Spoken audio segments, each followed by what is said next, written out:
Welcome to this session. The first part of today's summit helped place family offices in the global and local context.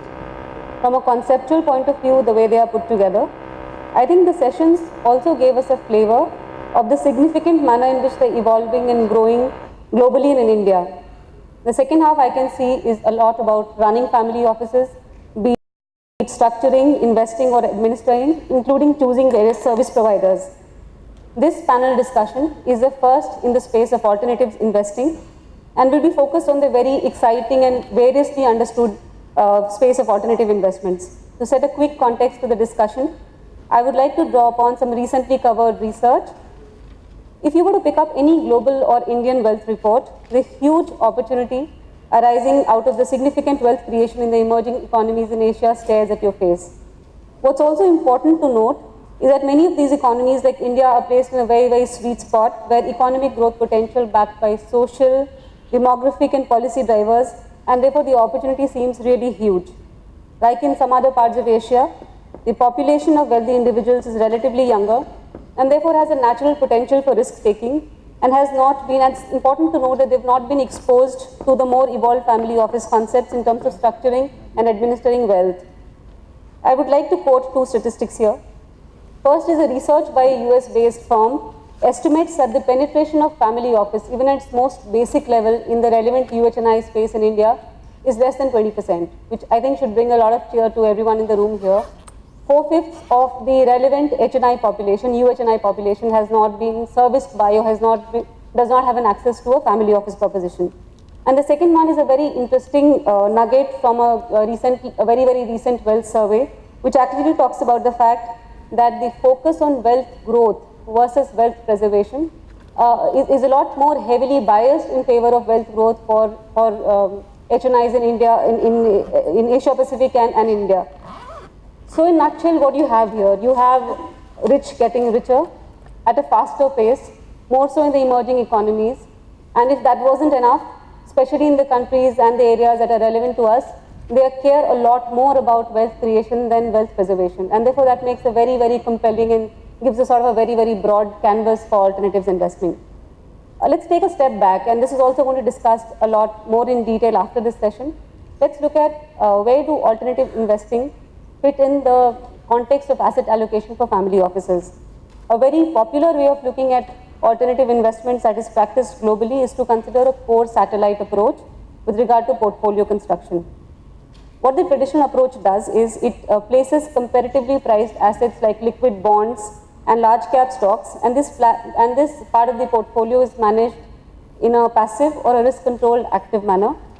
Progressively, investments are placed as satellites to generate alpha.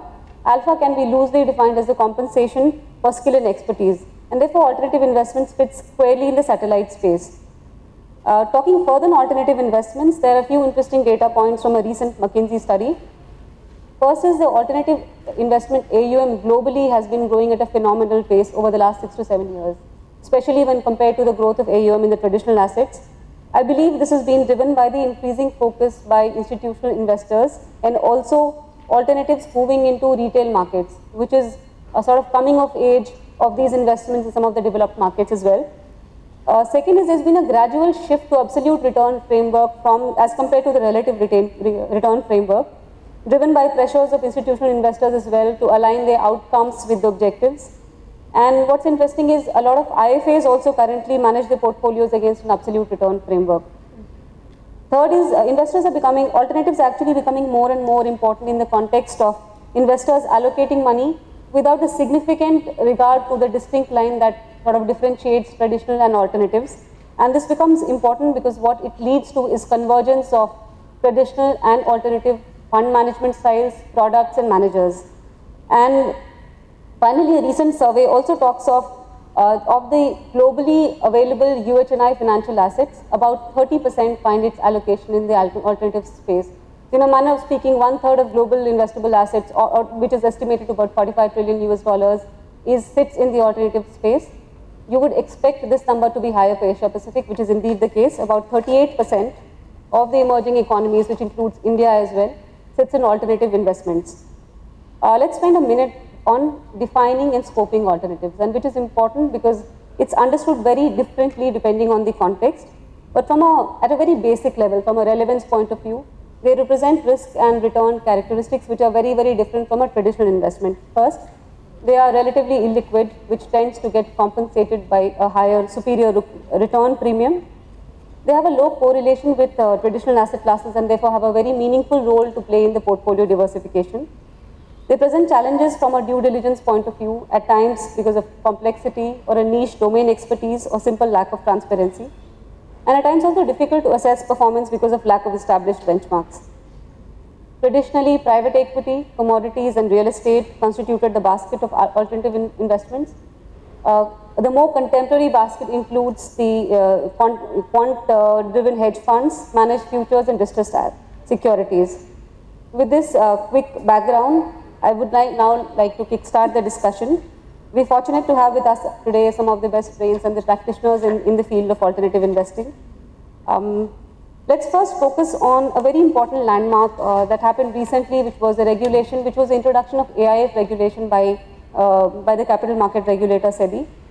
And I think it's landmark because what it does, it is really understand and make it recognizes the growing salience of alternative investments and effectively accredits both the product provider and the customer. Swapnil, that's a process that you've gone through recently, and you've just launched onshore hedge fund, which is AIF category 3. What's been your experience, and from a provider point of view and from a customer point of view, how does it impact? Well, so AIF guidelines actually are part new, part old. AIF is categorized, alternative investment funds have been categorized by SEBI into three broad areas. Category 1 is your conventional VC funds. It's effectively a copy-paste of the earlier regulations with the minimum switch to a crore from 25 lakhs.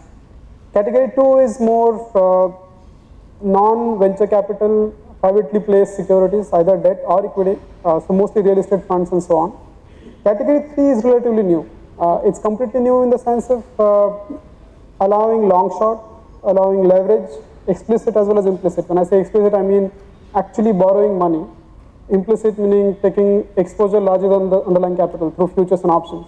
Both are allowed to the extent of almost twice the original capital. So in general, category 3 allows a whole new set of products to be offered to clients, and I think that's really led to some specific players who have some experience in this area to launch products which are hitherto unheard of in India.